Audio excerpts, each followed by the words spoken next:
கந்தா கடம்பா திருமுருகையா சிவகார்த்திகேயா மால்மருகா செந்தமிழில் திருப்புகழ் பாடி நின்றால் மனம் மிஞ்சிடும் இன்பம் விளையுதையா. சிரகிரி வேலவனை காண்கையிலே விழிவோரம் கண்ணீர் பெருகிடுமே. கந்த சஷ்டி கவச்சம் போதுவோர்க்கு கந்தன் கருணை என்றும் துணை வருமே. பங்குனி உத்திர நாளினிலே உனை நினைந்தே காவடி சுமந்து வந்தோம். புன்னகை புரியும் ஷண்முகனே உன் சன்னதி தேடி ஓடி வந்தோம்.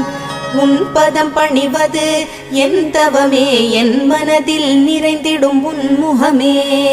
ஷண்முக பிரிய குஹ குரு சரவணனே வந்தே இன்னருளை தர வேண்டும்.